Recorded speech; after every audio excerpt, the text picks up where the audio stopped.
उत्तर प्रदेश की राजनीति में इन दिनों एक सवाल चर्चा में है। क्या मुख्यमंत्री योगी आदित्यनाथ और राष्ट्रीय स्वयंसेवक संघ के बीच बढ़ती नजदीकियां किसी बड़े राजनीतिक संकेत की ओर इशारा कर रही हैं? हाल की मुलाकातों और सार्वजनिक मंचों पर संघ प्रमुख और सीएम योगी की लगातार साथ दिखने की तस्वीरों ने सियासी गलियारों में हलचल बढ़ा दी है। मुख्यमंत्री योगी आदित्यनाथ ने 23 नवंबर को लखनऊ के एक कार्यक्रम के दौरान एक कहानी साझा करते हुए कहा था कि जब विदेशी राजदूत और हाई कमिश्नर उनसे मिलने आते हैं तो अक्सर पूछते हैं कि क्या आप राष्ट्रीय स्वयंसेवक संघ से जुड़े हैं। इस पर योगी का जवाब साफ होता है, हाँ, हमने राष्ट्रीय स्वयंसेवक संघ में एक स्वयंसेवक के रूप में काम किया है। इस कार्यक्रम में संघ प्रमुख मोहन भागवत भी मौजूद थे।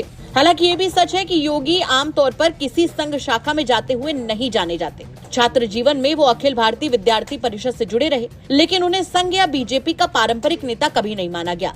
इस कार्यक्रम के तुरंत बाद अयोध्या में मोहन भागवत और योगी आदित्यनाथ के बीच करीब 90 मिनट की 1-to-1 बैठक हुई। ये मुलाकात मथुरा में हुई लंबी बैठक के बाद दूसरी अहम मुलाकात मानी जा रही थी।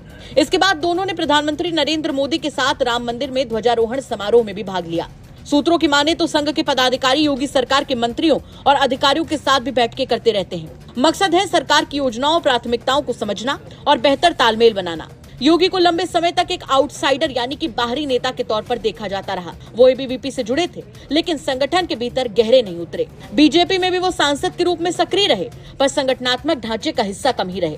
उनके छात्र जीवन का एक उदाहरण अक्सर दिया जाता है। 1991 में उत्तराखंड के हेमवती नंदन बहुगुणा गढ़वाल विश्वविद्यालय में छात्र संघ चुनाव के दौरान एबीवीपी ने उन्हें टिकट नहीं दिया, तो उन्होंने निर्दलीय उम्मीदवार के तौर पर चुनाव लड़ा। वो दूसरे स्थान पर रहे, जबकि एबीवीपी का आधिकारिक उम्मीदवार तीसरे स्थान पर चला गया।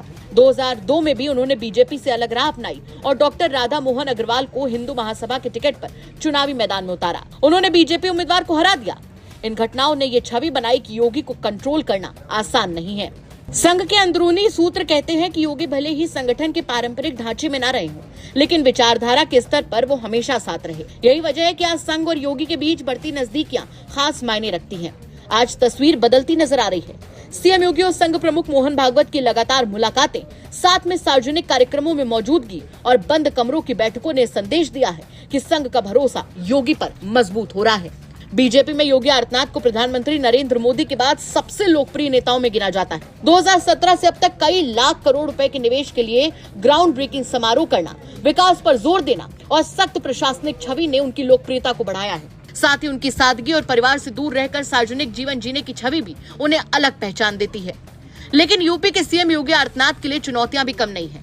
उनके लिए पहली चुनौती यह है कि योगी संगठन के व्यक्ति नहीं रहे।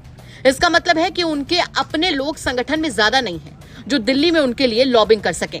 नरेंद्र मोदी ने लंबे समय तक संगठन में काम किया, अलग अलग राज्यों में जिम्मेदारी संभाली और राष्ट्रीय स्तर पर नेटवर्क बनाया।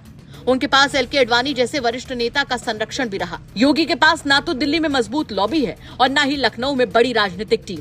वो अपने ब्रांड के सहारे आगे बढ़ रहे हैं। दूसरी चुनौती यह है कि मोदी के पास अमित शाह जैसे करीबी सहयोगी हैं, जिन्होंने राजनीति को 24 घंटे जिया है और रणनीति बनाई है।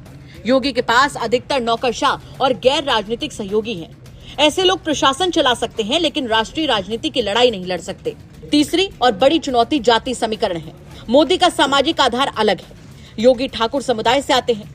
2027 में जब जाति जनगणना के आंकड़े सामने आएंगे और ओबीसी वर्ग की मांगे बढ़ेंगी, तब एक ठाकुर नेता के सामने नई राजनीतिक परिस्थितियां खड़ी हो सकती हैं। पहले से ही पार्टी के भीतर और सहयोगी दलों की ओर से पिछड़े वर्गों के मुद्दे उठाए जा रहे हैं। फिलहाल योगी की सबसे बड़ी परीक्षा 2027 का उत्तर प्रदेश विधानसभा चुनाव है, जो ज्यादा दूर नहीं है। मुकाबला सिर्फ विपक्षी दलों से नहीं है, बल्कि पार्टी के भीतर मौजूद असंतोष से भी है। अगर योगी 2027 की लड़ाई जीतते हैं तो राष्ट्रीय राजनीति में उनकी भूमिका और ज्यादा मजबूत हो सकती है, और अगर हारते हैं तो आगे की राह मुश्किल हो जाएगी। ऐसे समय में संघ प्रमुख मोहन भागवत के साथ उनकी बढ़ती नजदीकी और सार्वजनिक समर्थन की तस्वीरें उनके लिए राजनीतिक रूप से अहम मानी जा रही हैं। ये संदेश देने की कोशिश है कि संगठन और सरकार के बीच तालमेल है, लेकिन ये भी साफ है कि सिर्फ आशीर्वाद से राजनीति नहीं चलती। योगी को संगठन में अपने लोग बनाने होंगे, सामाजिक संतुलन साधना होगा और 2027 की चुनौती को पार करना होगा। उत्तर प्रदेश की राजनीति में अगले 12 महीने बेहद महत्वपूर्ण है। योगी आदित्यनाथ के लिए सिर्फ एक चुनाव नहीं, बल्कि उनकी राजनीतिक यात्रा का अगला निर्णायक पड़ाव होगा। ब्यूरो रिपोर्ट, यूपी तक।